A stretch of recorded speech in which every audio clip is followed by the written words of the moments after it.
Eles foram àquela cidade para pregar. Eles foram hostilizados no lugar, mas eles saíram fugidos daquele mesmo lugar. Veja que essa verdade que ele nos mostra aqui, que o medo da rejeição, ela traz escravidão. Ela não se vingou na vida deles, eles foram rejeitados, mas eles sabiam que o amor do Senhor era muito maior para libertá-los da opressão que eles estavam vivendo naquele lugar. Por isso que literalmente eles estavam sendo endeusados, sim, mas agora eles estavam sendo idolatrados. Era muito mais forte porque virou um ídolo, endeusou por uma ação, mas agora virou um ídolo, que era motivo de adoração, de sacrifícios e tudo mais. Aqui nos ensina, irmãos, que a vida é assim, uma hora nos joga para cima e a outra hora querem nos apedrejar. Acho que a maioria já viveu isso aqui. Do mesmo grupo que te adora, o mesmo grupo que te odeia. O mesmo grupo que te elogia, o mesmo grupo que fala mal. Isso tem sido comum no meio do povo. Onde vemos o amor de Deus na vida de Paulo e Barnabé diante dessa situação? Na opção radical de não aceitar aquele amor falso que aquele povo estava querendo dar como um ídolo para ele. Pelo contrário, eles preferiram pagar o preço de sofrer e mais ficar debaixo do amor de Deus. O sofrimento, irmãos, ele não é ruim. Ele vem para nós e nós achamos que é uma dor tão terrível que nós não merecemos isso. Jesus não merecia também não, mas ele tinha um propósito. Toda dor, todo sofrimento, toda angústia que bata no nosso coração, tem um propósito de Deus em trabalhar no nosso caráter, trabalhar em nós, ter couro grosso para segurar todo o tranco que vem, porque perseguição aos cristãos sempre existiu e não vai deixar de existir. Por isso que Paulo nos ensina aqui, irmãos, essa é uma das verdades deles, que pessoas que vendem a sua alma para as outras, pessoas que traem os seus próprios valores em busca de carinho e aceitação de outros, ainda não encontraram o amor verdadeiro de Deus.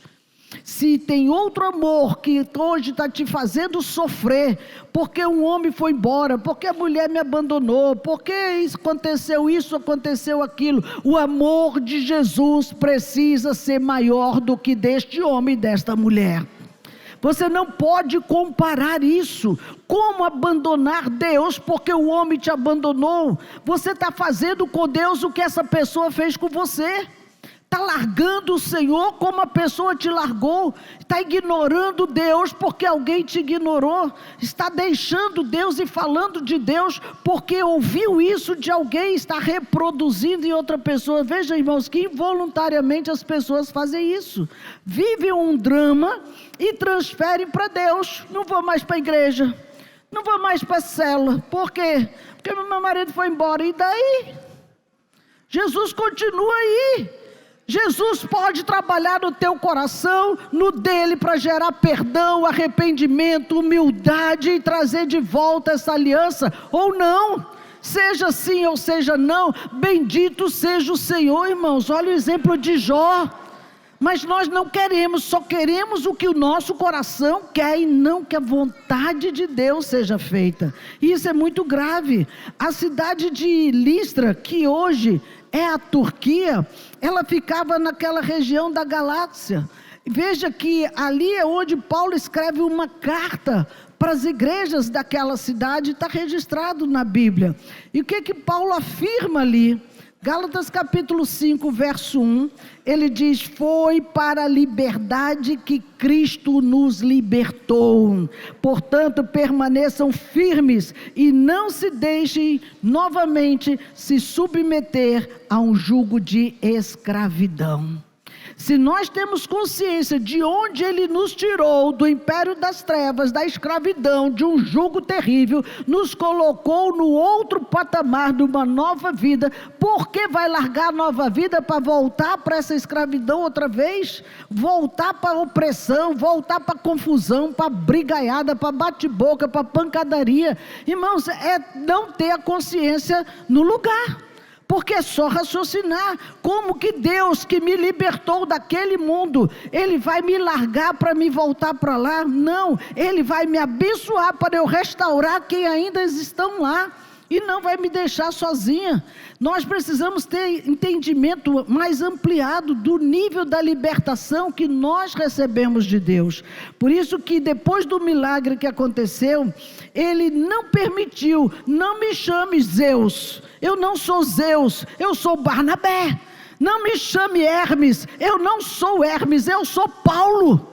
Ele se negou a ser chamado por aqueles ídolos. Aqueles deuses, eles não eram isso, porque eles não queriam ser aceitos de uma forma errada. Irmãos, não aceite rótulos. Você já tem um nome. Não aceite rótulos, porque isso mexe com o nosso ego. Isso quer nos fazer inflar, inchar, crescer, quando nós, com uma agulha, murcha. Já está no chão, é como um balão que é furado. Paulo e Barnabé, eles não aceitaram isso.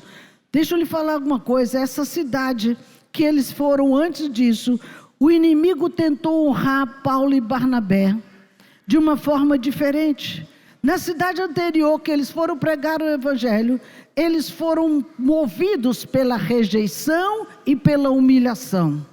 Aí eles chegam em Listra e agora eles começam a ser atacados com o endeusamento. Eles começam a ser atacados por uma outra forma. Veja, o diabo ele tenta das duas maneiras, numa ele cai. E nós não podemos ser bestas assim, irmãos, para ceder a elogios, estar embriagados por aquilo que está sendo feito de favores para nós. Eles tentam nos paralisar de alguma maneira, e nós temos que estar alertas, nem por um e nem pelo outro. Nós somos do centro, nós somos de Jesus. Jesus nos garantiu essa posição para estar firmes aonde Ele nos colocar.